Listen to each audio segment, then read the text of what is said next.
Olá pessoal, a paz do Senhor para todos. Para quem não me conhece, eu sou Matusalém especialista e este é o programa Cenário Bíblico. E hoje eu quero falar sobre o cajado de Moisés. Porque eu já vi muitas pregações sobre esse cajado e também nas redes sociais podemos encontrar muitos detalhes sobre este cajado. Detalhes que às vezes não chamam tanta atenção, tá bom? Porque são frágeis demais. E as primeiras perguntas que surgem é o seguinte: de onde veio este cajado? E onde foi parar esse cajado? É exatamente isso que iremos falar agora. A Bíblia fala muito sobre essa questão de cajado. Até o Salmo 23 fala que Deus é o nosso pastor e que um pastor tem um cajado, tá bom? Salmo 23. Porque quando o povo passou 40 anos no deserto, Deus tinha uma coluna de fogo, que segundo a lenda, essa coluna era um cajado de Deus, tá bom? Que ia aproximadamente até os 70 quilômetros de altura, onde a nuvem estava localizada. E Deus estava dentro do trono móvel, tá? Dentro da nuvem de glória. E de lá de cima ele colocava o cajado dele na terra, 70 quilômetros, tá? Por 20 quilômetros, e iluminava o povo, dando aquecimento, né? Como um ar-condicionado. E quando você abre a Bíblia no Salmo 114, você vai entender o seguinte, que os montes pulavam de lugar como um cordeiro. Tá lá no Salmo 114, que a Bíblia fala que os montes pulavam, porque Deus com o cajado tocava nos montes, e os montes abriam caminho, e o povo de Israel passava pelo meio do deserto. Tinha uma montanha, Deus tocava com o cajado, a montanha saía. Quando o povo passava, Deus pegava e colocava a montanha no lugar. E assim sucessivamente. É por isso que você não vai encontrar o caminho do povo no deserto. Não tem como. Uma vez que o Salmo 114 diz que Deus mudava as montanhas. Então Deus era representado como o pastor, que tem um grande cajado de 70 quilômetros de altura. Muito legal você entender essa parte. Lógico que é um detalhe que você não deve sair pregando, dizendo que Deus tem um cajado de 70 quilômetros, até porque são histórias extras bíblicas, tá bom? Mas Deus realmente é comportado na Bíblia ou apresentado como o Senhor pastor, o Senhor Raá, ou seja, o Senhor é o meu pastor e dele eu não terei falta. João Ferreira de Almeida traduziu, né? O Senhor é o meu pastor e nada me faltará. Mas seria, o Senhor é o meu pastor e dele, da sua eterna glória, graça, eu não terei falta. Tá bom? Então vamos aqui para mais um assunto, porque a história vai dizer, em Gênesis 3, que quando Adão pecou contra Deus, tá? Adão tirou as folhas da figueira, que era na verdade a árvore do conhecimento, e também tirou um cajado. Adão tirou o cajado e Adão saiu do Jardim do Éden com esse cajado muito poderoso, não é verdade? Porque nesse cajado tinha algo espiritual, porque era de uma árvore do conhecimento, chamada de figueira. Por isso que Adão tirou a folha da figueira, tá bom? É bíblico isso. E a história extras bíblicas vai dizer que Adão, fora do jardim, conseguia prosperar. E este cajado passou de geração a geração, ou seja, de Adão, não é verdade, para Matusalém, e de Matusalém para Noé, e Noé passou esse cajado para Sem, Sem passou para Abraão, Abraão passou para Isaac, Isaac passou para Jacó, Jacó foi para o Egito. Lá no Egito, Jacó morreu, passou o cajado para José. José morava no palácio, tá? E Faraó tomou esse cajado. Faraó, tá? E a história vai dizer que Jetro, chamado Reuel, foi ao Egito para dar aula. Ele era um grande professor, um grande astrólogo, que estudou segundo as ordens de Melquisedeque aos pés do grande sacerdote Jó. Todo mundo conhece a história de Jó, tá? Então, este homem que se tornou posteriormente o sogro de Moisés, Jetro, ou Reuel, tá bom? Ele era um grande astrólogo, um grande sacerdote poderoso, estudado aos pés de Jó. E esse Jetro foi dar aula lá no Egito, 2 anos dando aula a Faraó, né? E foi lá que Jetro conheceu Moisés. Nesta época, Jetro tinha as suas filhas, na verdade tinha 7 filhas, mas ainda eram novas, tá? Uma dessas filhas, chamada Zípora, casou-se com Moisés, mais à frente, não é verdade? Mas nessa época, quando Jetro foi ao Egito dar aula, Moisés ainda estava lá no palácio. Foi aí que Jetro, como pagamento das suas aulas, recebeu este cajado da mão de Faraó. Então a história vai dizer que Faraó queria dar ouro e prata a Jetro, porque Jetro era extraordinário na questão do conhecimento. Mas Jetro falou: não, eu não quero ouro, não quero prata, eu quero o cajado. Tá? Então esse cajado passou para a mão de Jetro. Jetro saiu do Egito e veio para a terra de Midian, porque Jetro era um sacerdote dos midianitas. Quando chegou na terra dos midianitas, que é o deserto, próximo ao Sinai, então a história diz que o cajado caiu da mão de Jetro e se apegou ao chão, tipo, né? Começou a criar galhos ali, folhas, e ninguém conseguia arrancar aquele cajado da terra. Ele começou a criar raízes. E Jetro fez uma promessa, falando: o homem que conseguir arrancar este cajado será o esposo da minha filha Zípora. Foi aí que, depois de algum tempo, Moisés matou um egípcio e fugiu para a terra dos midianitas. Como ele já conhecia Jetro, ele foi para a casa de Jetro. Quando Jetro contou a história a Moisés do cajado que se apegou ao chão, Moisés foi até lá. Quando segurou o cajado e puxou, o cajado se soltou do chão. Então Jetro deu a filha dele, Zípora, né, a Moisés como esposa. Foi aí então que Moisés subiu para o monte, chamado Monte Sinai ou Monte Horebe, tá bom? E lá ele viu Deus dentro de uma sarça, a presença teofânica de Deus dentro de uma sarça, né? E aí Deus convocou Moisés para ir ao Egito. Deus disse: tire a sandália dos pés.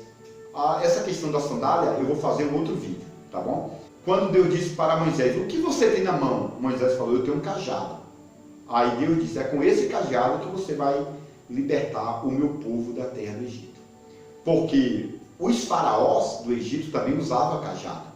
E o grande faraó chamado Sete, né, ele é representado em uma imagem, em um quadro, com 2 cajados nas mãos, e a cabeça do cajado é em forma de cobra, representando o Egito alto e o Egito baixo, tá? 2 cajados. Então, quando Moisés viu aquele cajado se transformar em cobra no monte, tá? Então Moisés entendeu que Deus estava mandando ele tomar o Egito de Faraó.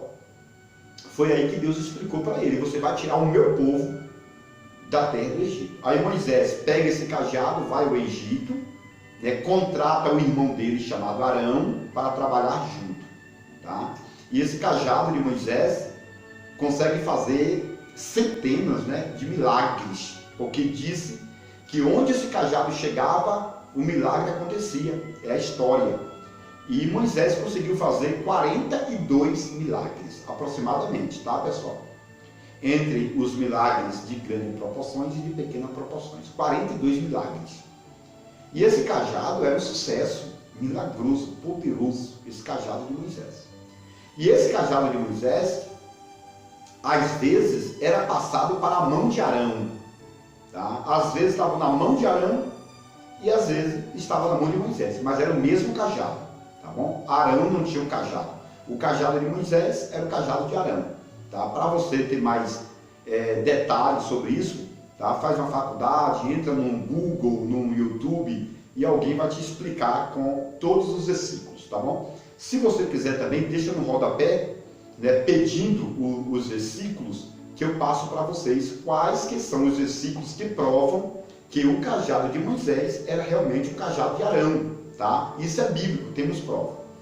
E então, quando esse cajado passou para a mão de Arão, certa feita, Deus pediu que todos trouxessem seus cajados.